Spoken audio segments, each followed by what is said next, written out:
We are coming at you live from the KSF studio here on Adams State University campus.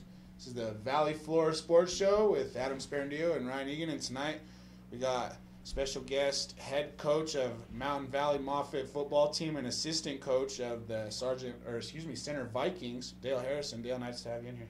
Thank you guys. Appreciate it. Let's start off real quick with Dale. Why don't you tell us a little bit about what's going on in your world over in Center right now?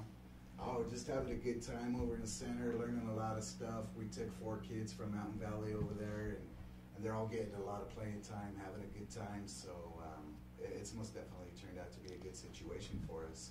That's great. Now, over in Saguache, you guys play 6-man football. So what kind of transition did you guys have to face, you and your guys have to face going from the 6-man ranks to the 11-man ranks? And it's got to be so much faster for you guys to get used to. No, there was actually no problem at all, because going from the 6-man to 11-man, the kids have found out that they're just specialized players now. They're not going from playing center to quarterback to a receiver or anything like that. Now they can come in and they're a linebacker or a running back, and we have a young man who's playing strictly cornerback, where before he was a quarterback, punter, kicker. He was doing a lot of stuff before, so now they really like it. It's a little more relaxed for them. The pace of the game is, I wouldn't say faster, but it's a little more cluttered for them. So they're still trying to adjust on their reads, but they're doing a good job with it. All 4 kids. We have one young man who ended up with a bruised knee, so he's been out past 3 weeks. But at this point, he would be a starter, and all of them would be on as a starter for center. So they've all worked hard, and they're happy to be there. It's worked out real good for us. So you guys started off with your season at Mountain Valley, right? We started off and we went all the way to the very end, to the very last day of it all. In fact, we only had 3 practices with Center before the first game. And so the kids came in and they had 3 practices, and they were surprised. The coach looked at them and worked them a little bit and found them some roles on the team, and they've gone from there. So we held out to the very last minute trying to get kids to join and try to make it happen there at Mountain Valley, and we just couldn't pull it off. I know earlier, before we went on air, you and I, we were sitting here talking. You and I just rediscovered this little tiny history that we had when I was my coaching days down in Aguilar, and you guys were just starting to bring up your 6-man program, and we were running our 6-man down there for a few years, and I had a chance to see you guys play and coach against you guys, and I remember to this day, we played you guys and we played another team out east that day, and you guys played us tough, they played us tough, and I was real impressed with everything, and even coming from Aguilar, the rivalry that my high school used to have with you guys at Mountain Valley, you guys were our biggest Valley rivalries for a long time when I was in high school, and we could, but it was a healthy rivalry though, it was, Ryan. You guys get these Valley rivalries over here, like Monte Vista and Centauri and Sargent and Sanford and everything else. Well,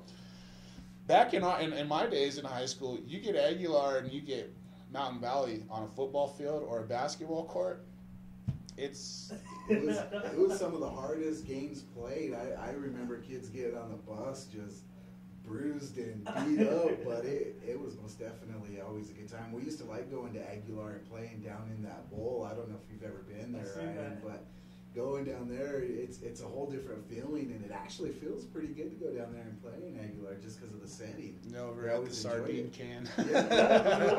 We liked it. The football field was always hard. It was like playing on some asphalt there, but it was always good. Yeah, and that was our first 6-man. That was the first time I ever even seen a 6-man game. And I think we got there early, and there was 3 teams there. We were all playing each other, so I got to watch you guys play first, and then we jumped in on the rotation, and that was actually the first six-man game that I had ever seen or even coached, and I don't remember if we even practiced six-man or not, because we were set to go eight-man against another team, and then all of a sudden we got there and everybody said, no, we're playing six-man. It was like, okay, well, I'll eliminate two guards, and here we go. I think for a while we even tried to play you guys eight-man. Yeah. We did six-man offense, eight-man defense for a while. We did for a little while. We were doing okay until we had to face up against that six-man offense, and we were a little bit confused. We figured it out, though, there towards the end, and it turned out to be okay for us. So, Dale, tell us about the season at center. I know you guys have had a tough season. You know, I feel personally, I watched you guys play a few times, called you guys on the radio. I feel personally that you guys are a far better football team than what your record shows. Losing to Centauri by only 6 points, these guys are, they could go in and win the SPL championship this Friday. And, losing to them by 6 points in Centauri. And, I've seen you guys from the very first game when you played against Salida until you guys almost beat the Falcons down in Centauri. And, the growth and the maturation of your guys' players, especially Para at quarterback. I saw him the very first game not be able to even he couldn't hit the broad side of a barn the first game throwing the ball. And then that game against Centauri a few weeks ago, he was winging it everywhere, hitting his receivers. I mean, I saw two completely different football teams from the very first game until the game that I saw you guys again 3/4 of the way through the season. So what is your feel on it? What do you guys feel about it? Well, that's kind of how the season has gone for Center Vikings over there. We're hot one week and things look really good, and Ryan's doing a good job. And I think the biggest problem right now is just identity. Is who are the Vikings right now? What are you? Are you that inside power team, or are you going to come out? Coach Flood put a great game plan together for Centauri, and he came out that first possession. We rolled Ryan out, and he just started throwing the ball, and it was on the money, and he did a great job. And then you come out the next week, and then we kind of turned into a running team, and we kind of fell behind there. But it's just identity. These kids are young. They're really young. I'm up there in the box, and I'm looking down, and sometimes we've only got one senior on the football field, and I'm looking down there, and we're all sophomores, a few juniors, some freshmen out there. So they're a young team. And I just think that they're going to be a great team here within the next couple of years. They'll really explode, and you'll see once that identity is found, and the kids, they believe in Coach Flood's system. So as that matures with the younger kids, they're most definitely going to become a better team. And being as young as they are, they're all getting great experience. I think that it's a great situation when you can get your players to buy into your system as a head coach. Almost definitely. That is one of the hardest things that you can do as a head coach, is to get your guys to buy into your system and, take the wins and the losses off of the board. And I feel like at the beginning of the season, if you take a group of boys and see the process that you've taken them through from the first week of August until the first week of November, and the transformation that they make in high school sports, I think that's what it's all about. People, they take into account all the wins and the losses and state championships and everything else, but until you play high school football and you go through the experience of being, the very first week of August to the very first week of November, and the transformation that you make is huge. Yeah, almost definitely. I've been coaching a long time, so for me to go over there and step back and just be an assistant to the team, the first week I bought into his system too. Defensively, the things that they're doing defensively down in center, it's mind-blowing, and it's only getting better from week to week. And we've had some games where we didn't have key players, and it's hurt us. It's really hurt us bad as the season goes. So we're looking forward to this weekend and finish off the season strong here.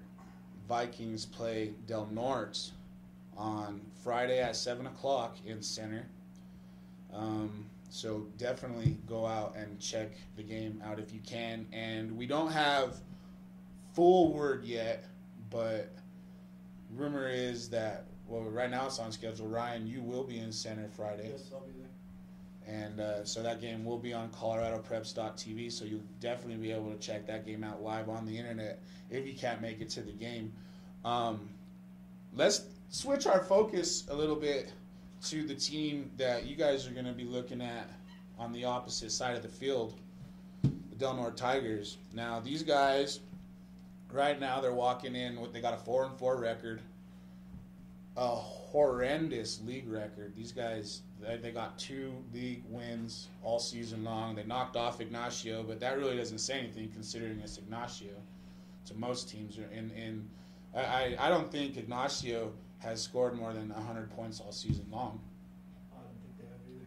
You know, but Del Norte, they're a dangerous team. They've got some pretty good athletes over there, and I've been scouting quite a bit of all their games, and they're hot and then they're cold, but they run the ball and they run the ball hard. You're not gonna, one person's not gonna just tackle them. It takes a swarming defense to bring their runners down. So they run hard. They've got some great athletes, and when they're on, they're tough. You know. They did look pretty tough against Monte Vista 2 weeks ago.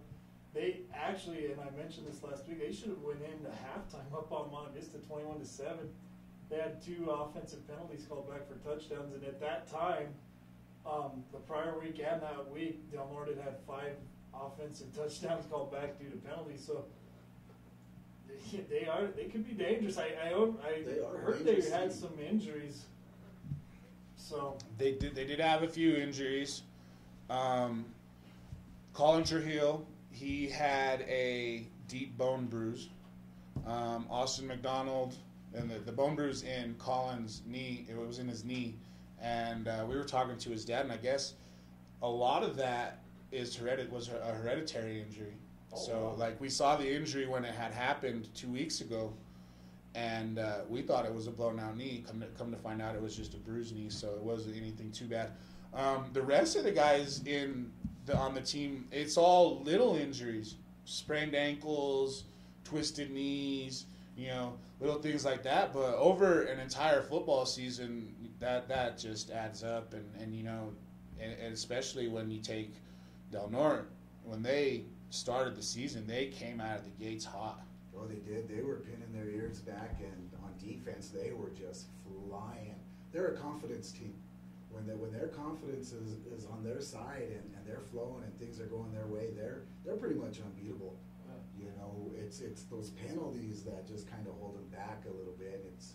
It's hurt them, I think, but they're most definitely a dangerous team.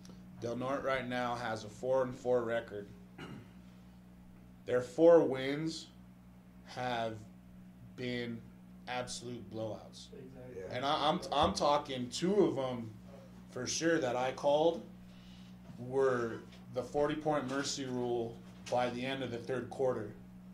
This offense, when they get going, they get going. Just like you said, they're a downhill running football team, and it's a running back by committee team.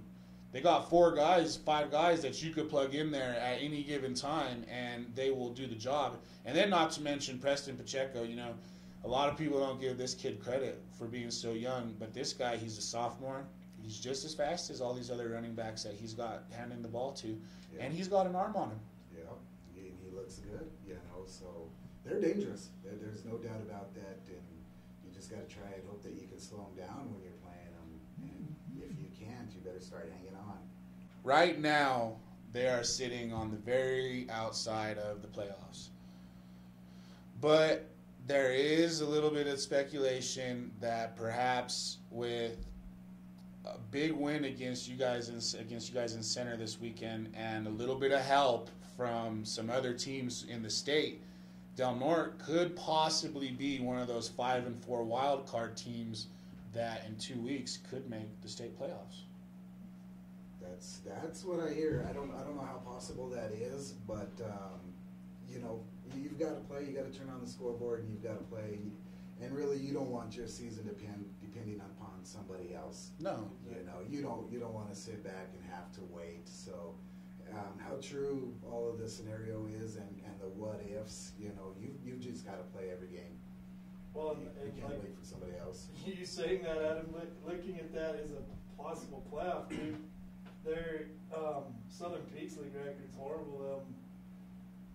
They've lost every game in the Southern Peaks League other than Ignacio last week, so that would definitely make for an interesting wild card. I mean, good for Del Norte. If they're healthy, they're dangerous by all stretch by their wins, putting 50 wins, 50-point wins on every, or 50 points on the scoreboard in their wins. But boy, that'd be a tough situation to swallow if you're a borderline team when you're 1-4 in conference. So it'll be interesting to see how that comes out. Yeah, I mean it's stuff that I've read on the internet, and been talking to different people throughout in the valley and stuff who's been throwing out different scenarios and whatnot, and it was just something that I read, and I really had no idea exactly how to put it into words. Just like he said, 1-4 in the league, and you still have a chance to get in there somehow. It just doesn't make sense. Yeah. Let's talk about two teams that already have their playoff berths. They've already clinched it. That's Monte Vista and Centauri. Monte and Centauri square off at Sullivan Field Friday night. Winner takes the SPL. Both teams come into the season undefeated in league. Centauri lost one to Lamar, which is to be given because Lamar is a very tough football team. They're always ranked. They're a state perennial powerhouse, and they've won 6 in a row. Yeah. They're hot. They are real hot. They're a good team. They I like their misdirection play. They really get the flow of defense going one way, and then they cut it back, and then they've got runners that one guy's not going to bring down. Yeah. So this is going to be an interesting game. Monte Vista's a tough team too, but this could be a good one for the Valley to go watch. A little injury update on that. I talked to Micah Keys last night, and he's not going to go Friday. He has a turf toe issue, but said that he's looking at coming back first week of playoffs. He had a doctor's appointment tomorrow. He said there was a small chance, but he's shooting for following week, first week of playoffs, so that's going to hurt Centauri, not having Keys in there. And I'm not sure the availability. I know Jason Burr's back, but he suited up against Del Norte 2 weeks ago. Did he? So, Yes. We saw him suited up 2 weeks ago in Del Norte. yeah, he was on the sideline suited up. So if they're using him at his full capacity, it's still a strength. But I think Mike not being able to play for Centauri is going to be a huge positive for Monte Vista. I think it's going to be very interesting. Both of these teams are running football teams. Monte Vista, they're going to run the veer at you all day long. Yeah. You know it's gonna. You know it's coming. You know what's gonna happen. Can you stop it? We'll find out. But Centauri, these guys, they run that single or that single wing the wing T and all that. The misdirections. I never being an 8-man guy my whole life, and the little bit of 11-man action that I have. Experience in. I was a spread guy and a power eye guy, but this wing T and what they run, what Centauri runs over there is something special. I enjoy watching it. The misdirections, especially when you got 3 running backs in the backfield like these guys have, Richardson and Aziz, he's a sophomore, and this kid, it takes an entire football team to take him down. That's what I'm saying. They're going to run the ball, and they're going to run the ball hard. And when we were preparing to play against them, we played a very good defensive game against them.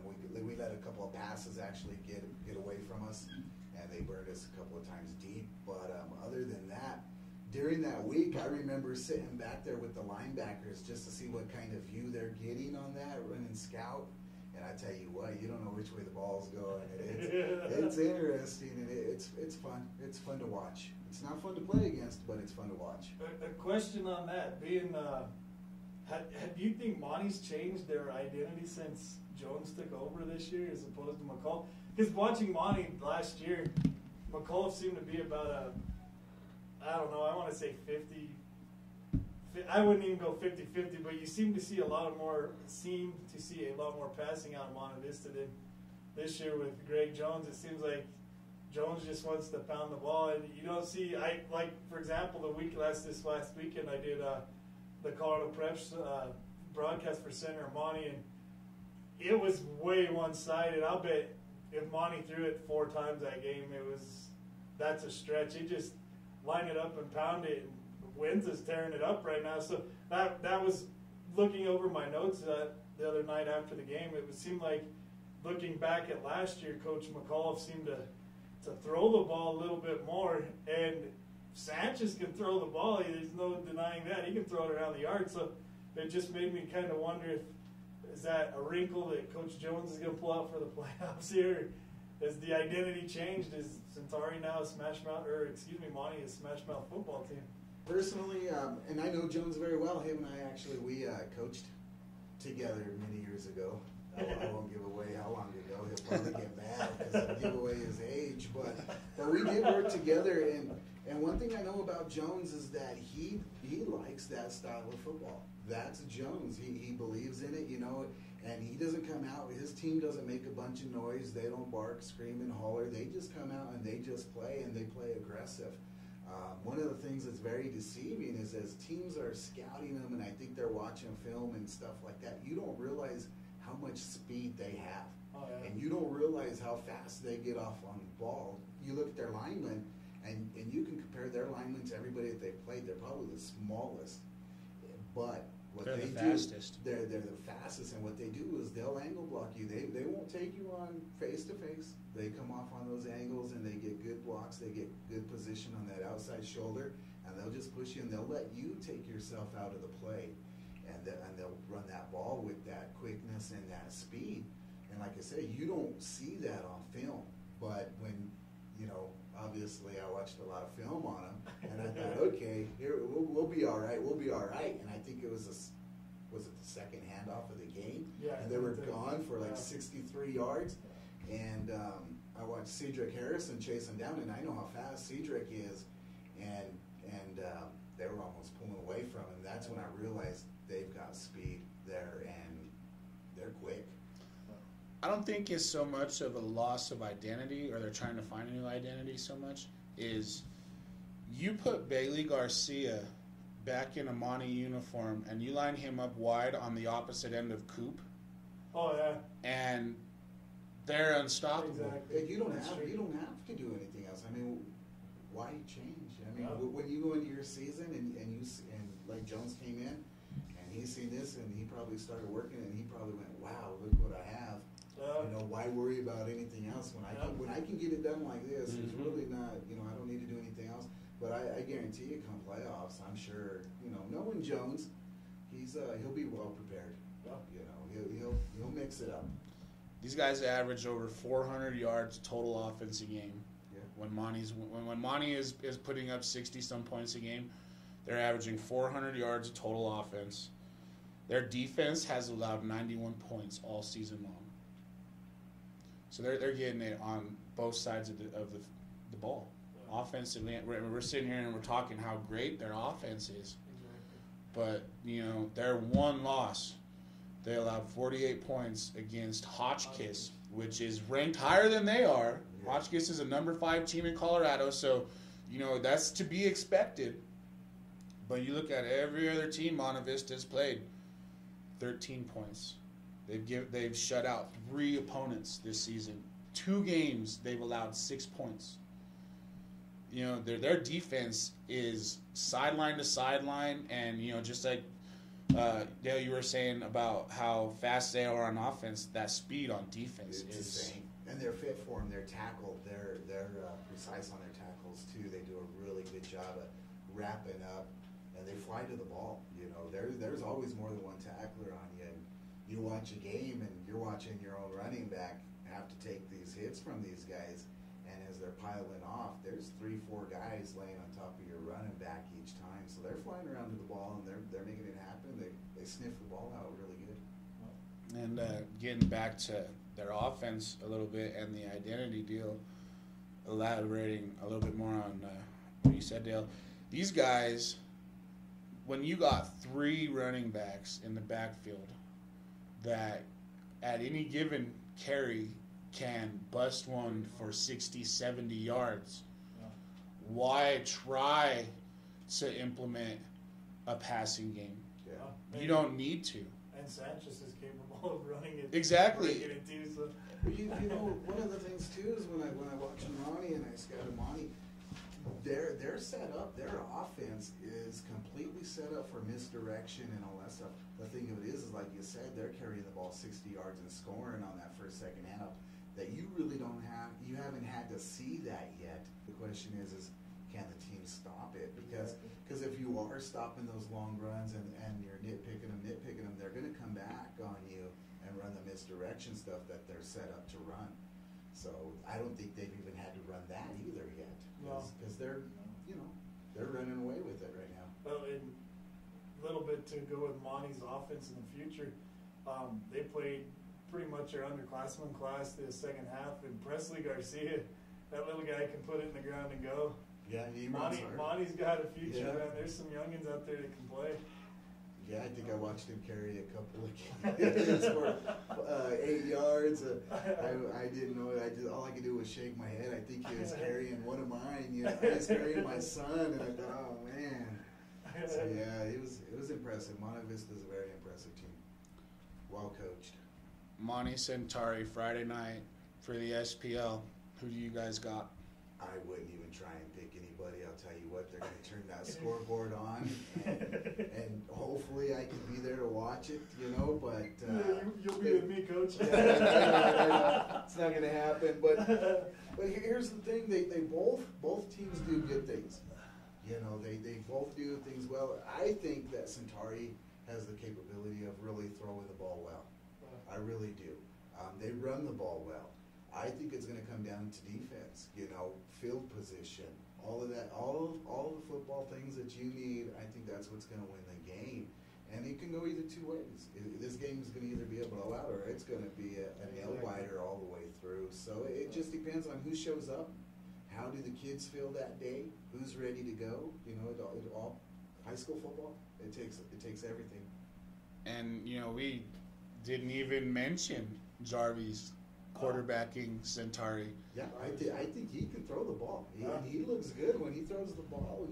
He's a great quarterback. You don't catch him throwing off his back foot, very often. If he's in trouble, he will, but he can still throw the long ball even off the back foot. So. He's smart enough, I've noticed, especially when he gets outside of the pocket on the rollout plays, that if there's not anybody open, he'll tuck that ball in, and he's not afraid of contact either. No, but he's patient. When he does get out there, he's patient, and he'll let the play ride long enough, to, like you said, until he absolutely has to run. So he looks good, and I think that they can pass the ball. McCarroll's a good wide receiver. Yeah. And the tight end, Mitchell Wilson, I think he's 6'3", sophomore. Yeah. Big boy. He's rough around the edges. He's pure athletic ability. Like I've seen this kid make some pretty spectacular plays, but I've also seen him on routine 5-and-out catches that he's supposed to make that they drop right through his hands. But sophomore. So who's going to show up? Who's going to show up that day? That's the question. Is it going to be the sophomore dropping the balls, or is it going to be the sophomore that's making them spectacular catches? I'll be honest with you. Our interns from Centauri, so we get a lot of information on Centauri, and they've circled this game from the get-go. They want a piece of Monty. They think they can get Monty, and they've been playing their season for this Friday night's game, and with it being for that title, I think it's just going to add to the excitement. Should be a good one. Well, Monty Centauri is always a big rivalry, especially because these two are really the only teams in the original IML.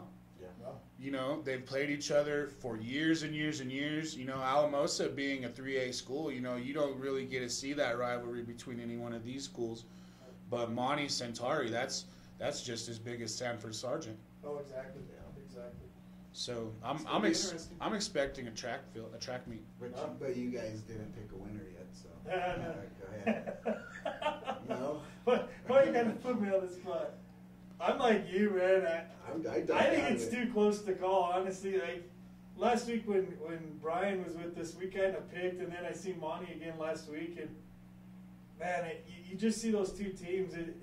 It could come down. It did last year. It came down to who had the ball last, and Monty was driving to win the game when Mitchell Wilson caused the turnover on Sanchez, and Centauri won down in Monty. So I mean, it could go either way. I just think it's going to be an awesome game, and realistically, if I'm another school in the state, I don't want to deal with Centauri or Monty anyway. So yeah. I think it's going to be a great game. Honestly, I couldn't pick. I think it's too close right now. No, throw all the rivalries and everything out the door. You know, this is still for the SPL. And, you know, if you guys have listened to me and Brian on air at all doing our games, I jumped on Monty's bandwagon since last year, and I got to watch them. These guys, I'm not a big fan of the veer and the option, but there was just something about the way that these guys play. I loved watching them, and you know they're the defending league champions. And until somebody knocks them off their pedestal, I gotta stay with them. I'm not saying you're wrong there, Kate. You want to go in number one, so both of them are going to come out and play hard. I mean, you want that position, you want that bracket on your side, so they're home field advantage is at stake on that, right? Yes, sir. Exactly. So that's what you want. So they. And does anybody know who they have a chance at playing yet? No, I haven't seen a bracket. No. Kevin said on Colorado Preps, Kevin Schaefer, that there's only 4 teams that have sealed their playoff bids, and 2 of them have come from the SPL. I think that's got to say something about the talent out of here. Well, it's good for the whole valley. It's good. Puts people on the map. You know, for a long time, it seems like we always get left off the map. So it's good when we have teams doing this well. And that's honesty. I've said it from the get go. The valley's a ride for football, and we haven't even talked about 8-man yet. So you got two in the 11-man that's going possibly through Del Norte. We got another 3 in the 8-man. So we got 3 in the 8-man. So there's 6 teams representing the valley, and I think I think we can get at least 4 onto the next round, and I think that's not taking anything away from the 2. If we talk about 8-man here, they just got bad draws. You know, Sanford losing a game to Levita stubbed their toe, and now they got to deal with Dove Creek. And we got Norwood, Sangre Cristo, right? So yeah, Sangre plays Norwood. Norwood last year was 1 play away from going to the state championship. Yeah. Exactly. I was at that game in Honey. I'll tell you what, Honey, not to get too far off the subject, Honey is one of those teams that they're my favorite to win the state championship. Day Springs Christian is going to be tough, but you know what? I got to watch a team north of Monte Vista called Sergeant Farmers, and these guys are something else. They're the Air Force right now. These guys are something else. I have not seen an 8-man football team. I mean, granted, they've lost two games this year. They lost to Dove Creek, and they lost to Day Springs Christian. Yeah. Day Springs is the defending state champions. I've never seen a team hang as many points up on their opponents like these guys have. And back when, and you probably remember this, when Trevin Pepper was quarterback in Sangre de Cristo, and they were winning state championships over in Mosca. Oh, yeah. I remember those days. Those guys were putting 65, 66, and 70 points a game up on anybody, and they were doing it at will. He was calling his own plays, I believe, if I remember right. It's been a little while, but I believe he was calling his own plays. Wow. He was a heck of an athlete. Sangre won the state championship in '96 with 3 offensive plays. I'm serious. Option left, option right, and fullback up the middle. Yep. Really? Yes. It was fun to watch them. They were huge rivals of us, and I remember going down there many weekends just because it was so fun to watch them. And I remember standing on the sideline looking at their coach, see if he was calling anything in, and I never seen a play come in. Really? So I'm 100% sure that Pepper was running that. That's I could be wrong. Yep. Somebody could call in and say that I'm completely wrong, but I think he was running the show. That team was led by Trevin Pepper and Nick Pryor. Yes. Yeah, Nick Pryor. Yes. ASC guy. Yes. But Sargent knocked off Sanford in the Mountain League Championship, and they did it in Pretty convincing. yes, Yeah. 56-12.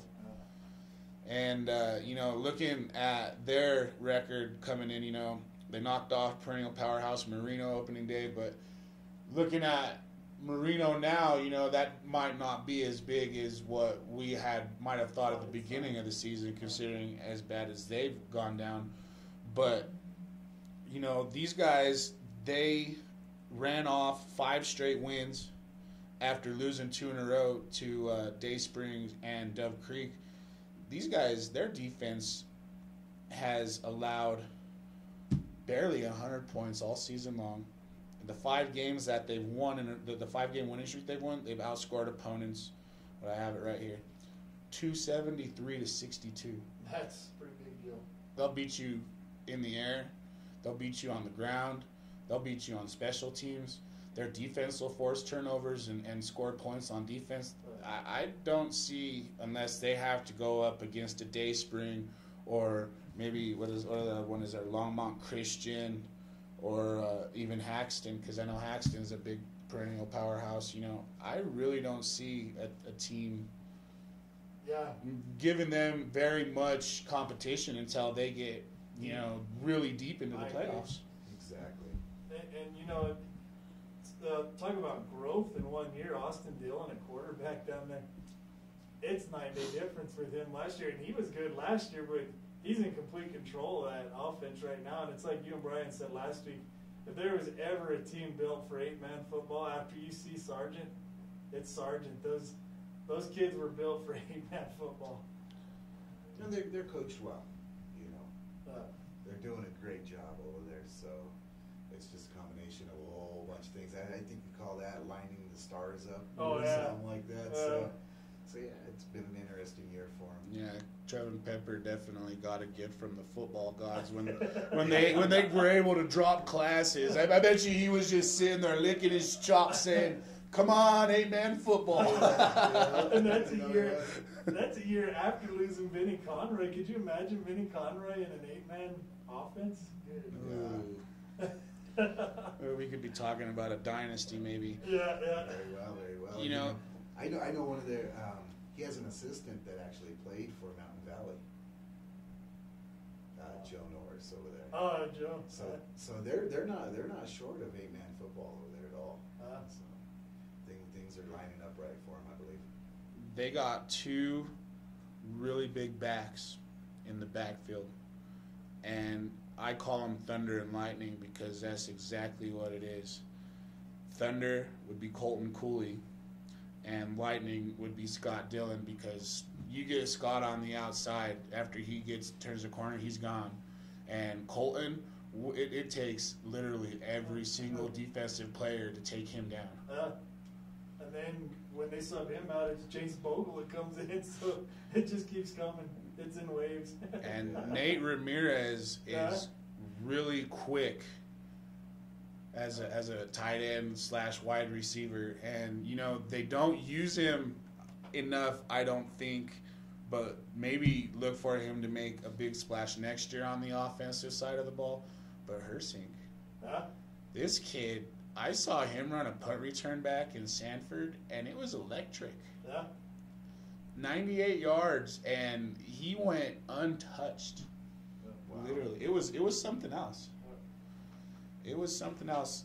Now, looking at the team that Sargent knocked off for the Mountain League Championship, Sanford, losing to Levita a couple weeks ago, that really hurt them. Oh, yeah, it did.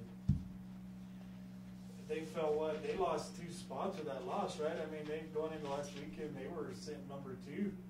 And with that loss to Sargent, they fell to 4 because Levita had a tiebreaker on them, right? Yeah, Levita beat Sanford 14-13 a few weeks ago. And so the only way that Sanford could have been any higher than the number 3 seed is if they were to knock off Sargent last week. Yeah. But these guys, they got a good team too. Fawcett is a strong quarterback.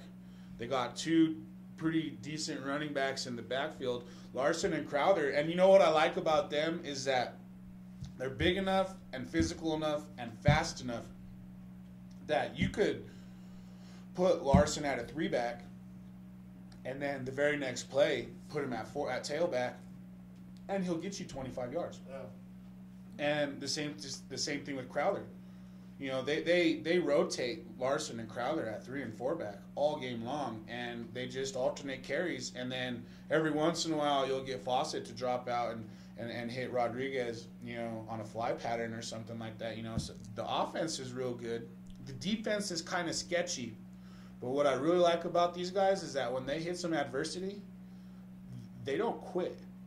You see a lot of teams, especially Friday night in Sargent, or when they lost to Sargent, you see a lot of teams get down 56-12 and they want to give up. And these guys played hard all 4 quarters, and I like that. You know, they were down in Moscow on October 12th. They were down 14-0 before halftime. Ran off 16 unanswered points and ended up beating Sangre. You know, I really like that when you see it. But when you have a team that has seen adversity, they've been down, but they were able to come back. You know, and when you go into the playoffs, you know that's something that, you know, I consider a huge strength, because especially with Sanford, they got to travel. Yeah. The Farmers host Nucla on Saturday, and that game will kick off at 1:00. And the Mustangs are 1-5, with their only win coming against Plateau Valley. So I'm not expecting big things out of Nucla. It'll probably be a blowout by Sargent. But, you know, Sanford, on the other hand, they will travel to Dove Creek, and they play the Bulldogs, and Dove Creek is going to be tough. Yeah. It's a tall order for Sanford, I think. But so, knowing what we have here now, we got to look at Sangre just a little bit, because Sangre did make the playoffs. They are the number 4 seed, and Sangre goes to Norwood. And you know, even with the good crop of kids that the Thunderbirds have this year, you know, I think Norwood just might be a little bit more than what they can chew. I agree. Norwood's been tough year after year after year. You know what, though? But you can't ever count Sangre out. I mean, you never can. When you turn on the scoreboard and Sangre is involved, you better be ready to play. I'm a huge fan of Nick, and a huge fan of Buddy Anderson over there. I think they're just great coaches, and their teams, they play for them. You know, when you step on the field, you better be ready, because they're going to be ready. They're great coaches, and they know the game well, and they prepare their kids. So turn on the scoreboard, this could be an upset. Well, you know, they do have, you know, a good group of kids playing for them. They got a freshman playing on defensive end that and for the life of me right now, I can't remember his name, but this kid's 6'5", and the homecoming game that I went and watched him play against Antonito, he had 6 sacks. Is that Mortensen? No, it's not Mortensen. No. For the life of me, I can't remember his name. And you know what? Next week, when we have this show, I'll probably remember it, and I'll say, oh, yeah, this was this guy. But they got a freshman. He's like 6.5 foot tall. Had 6 sacks against Antonito. And then against Sanford the next week, had a monstrous defensive game. You know, Sangre held Sanford. Well, both teams held each other in the second half of that game to 0 points. So there was, you know, it was a defensive struggle. But you know, I feel like this kid, if he was not in the lineup, Sanford would have ran all over him, because there was no penetration on the line. He was the only person making tackles, unless they broke out into the secondary, and then the secondary was finally able to stop something. But it was all on the line of scrimmage. But you throw in a guy like Mitch Stagner, who at any given time when he has the ball in his hand, he can bust loose for 75, 80 yards like Yeah. that, and he go for a touchdown. You know, they definitely have the capabilities of putting points on the board. Yeah, most definitely. That's why I'm a huge fan of the coaching staff over there, and I know this could be an upset. Don't count anybody out. Exactly. So this is what some of the cross-divisional pairings look like. All these games, with the exception of one, will take place on Saturday, and the times will be between 1 and 2 p.m. Honey, they're the number 2 team in the state. They play Cheyenne Wells at home. Day Springs Christian, the defending state champions, they play Justice at home. Sangre travels to Norwood. Sanford goes to Dove Creek. Mancos comes to Levita, which Levita took second place in the Mountain League. And Nucla comes to Sargent. And Mancos and Nucla in that Mountain League over there, they were, dead last and last in their league. So I'm expecting Sargent and Levita to move forward. Sanford has their hands full with Dove Creek. Sangre has their hands full with Norwood. But like, you said just a little while ago, it's anybody's game. Oh, yeah. And, I guess that's why we play the game. But out of all these teams, gentlemen, this is what inquiring minds want to know. Out of all these teams, which group of guys has the best chance to bring a state championship home to the Valley? Yikes. To the Valley. Well, hopefully we get more than one, but I think for this week, though, Sangre gets the upset. I'm just going to stick with that. Because if I start picking teams, that puts me out on everything else. So I'm gonna just keep quiet on the rest of it. Ryan, who you picking, buddy? Man. I'm still trying to find Adams' defensive end for Sangre. Okay. I'll go last. You want me to call Anderson for you? No. I'll just call him up and we'll just What's that freshman DN you got playing for you? It wasn't Mitchell Stagner, was it? No. Mitchell's not that tall. No, he's not that tall. But All right, well. pick a guy for me, and I'm gonna go ahead and I'm gonna see what Anderson says. We'll just go straight to the source so that we're not losing any sleep over this. Well, while we wait for Coach Anderson to get back to you, Ryan, let's talk about some volleyball right now. What do you got going on for volleyball? Regional districts get going this week, 2A and 1A, and there was some confusion as far as how that was going to transpire into regionals, and we got email from Kevin Schaefer explaining how that goes. Basically, what it boils down to is that Class 1A and 2A will continue to have district tournaments. The top 3 teams qualify for regionals. There will be 8 regionals of 3 teams apiece, 24, and the regional champions will automatically qualify for the state tournament this year. This year's 4 wildcards will be selected after regionals to join the expanded 12-team state tournament format.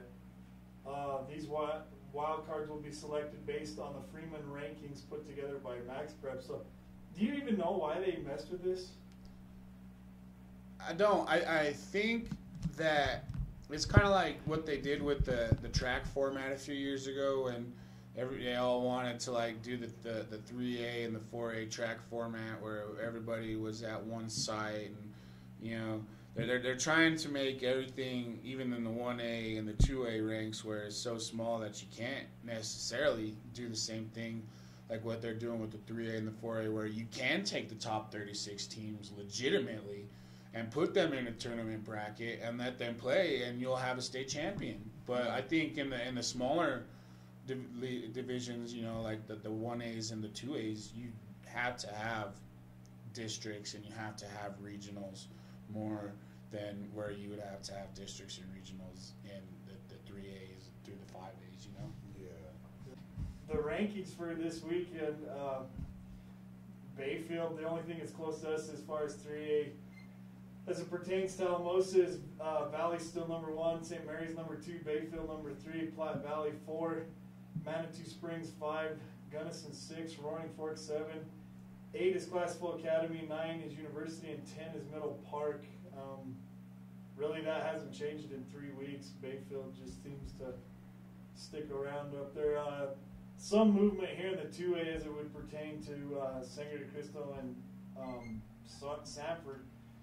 Lutheran still number 1, number 2, Semla, Akron 3, Swink 4, Paonia 5, Resurrection Christian 6, Byers 7.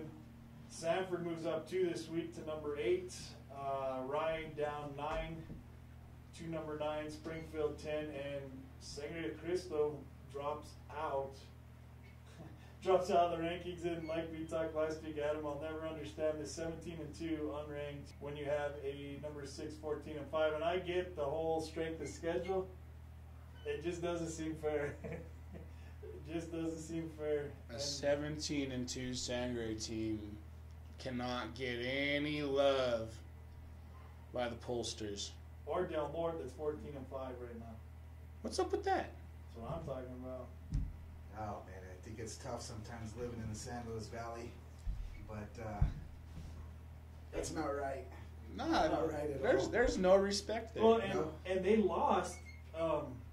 Tyler Woods, our head photographer for the website, his wife's a junior varsity coach there, and Sangre's only loss this weekend was to Sanford, who is ranked.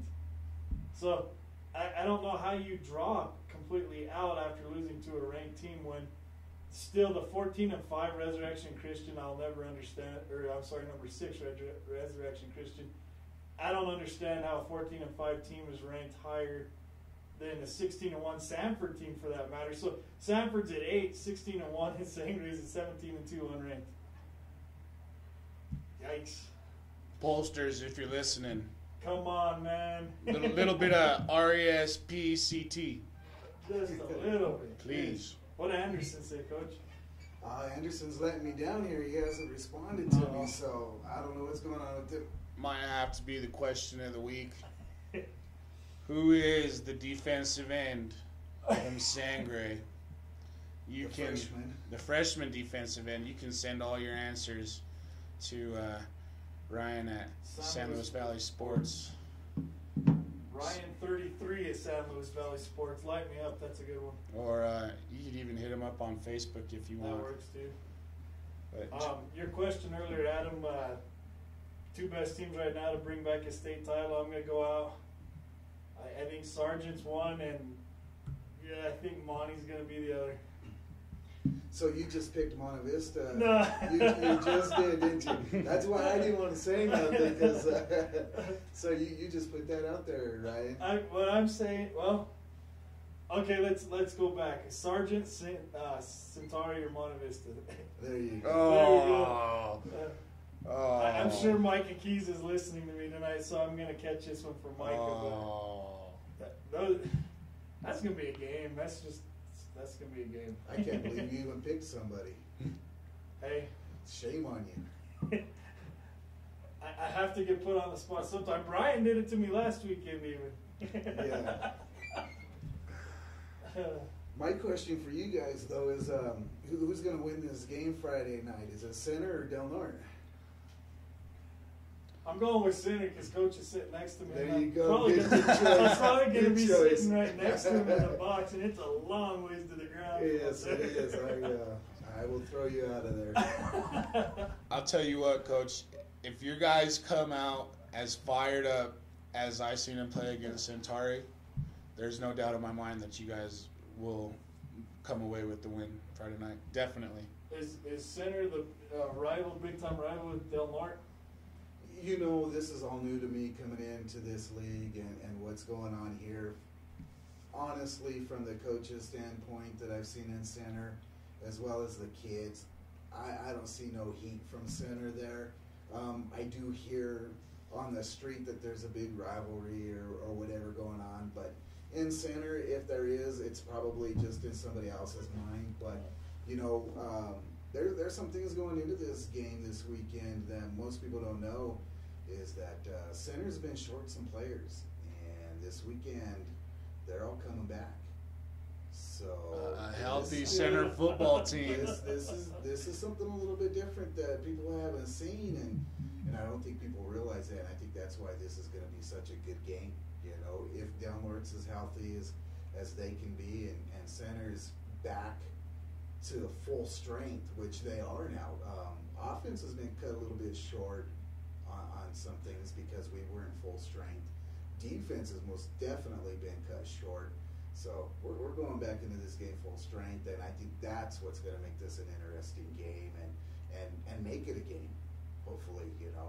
And just to go back on our way earlier discussion with Center Monty, Center had two wide open looks. I mean, guy wide open. There wasn't a Pirate within 10 yards of him twice, and they couldn't connect on that. And at that point in time, that changes the game. 21-14 Monty at that point. So yeah, we needed those, and we overshot them, I believe, on one, and then we underthrew the second one.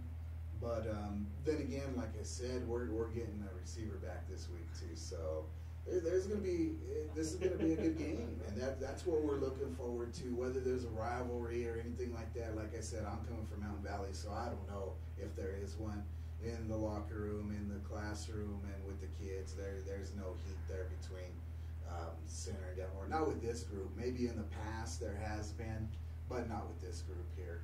If there is, maybe it's on Del Norte's side, but not on this side. And there's a factor here. There's relation between some Center players and Del Norte players that people might not know about. So rivalry maybe between cousins and stuff like that. But no, I don't think there's any heat there. It's just going to be one of those, hopefully a good game that people can come to and enjoy. Family rivalries. That's right. So somebody's going to be cooking dinner at the end of the game, you know, or cleaning somebody's laundry. I don't know what the bet would be, but yeah, it'll be a fun game. I can pretty much guarantee that. So, Del Norte, Center. That game is going on in Center Friday night at 7 o'clock. Ryan, you will have that game on Colorado Preps TV. Monty, Centauri. That game also going on at 7 o'clock Friday night. You can listen to that game on the Mix 96.5. I'll be bringing you the play-by-play for that. And Saturday, 1 o'clock kickoff, Sargent versus Nucla in Sargent.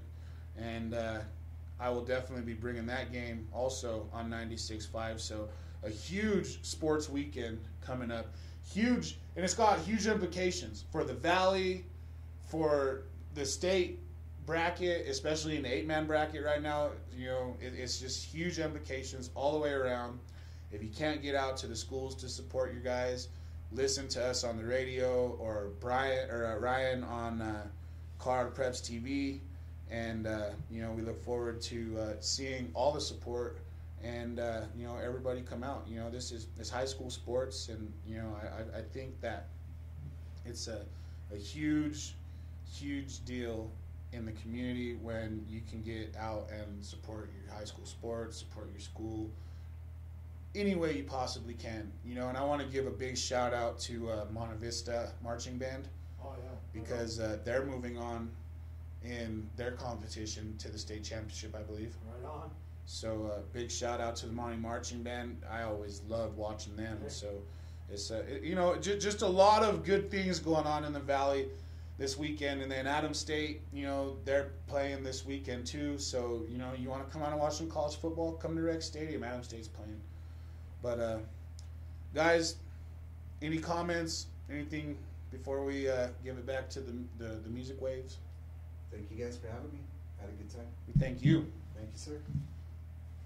And always fun to see Coach. Yeah. What do we got next week, Adam? Big roundtable, football roundtable, right? Oh, I believe so. I believe Eric Flores will be in here. We'll have Brian back in. So it'll definitely be interesting. And we would love to have you come back in to the studio and and talk some winter sports with us if you'd be more than interested in coming down. Not a problem. I chase those buses. I'm all over the place watching everything I can. I'm a big supporter of high school sports. And Coach says he's going to be down in Cotopaxi this weekend to see Cotopaxi and who's the Kit Carson? Yeah, I'm gonna hit that way.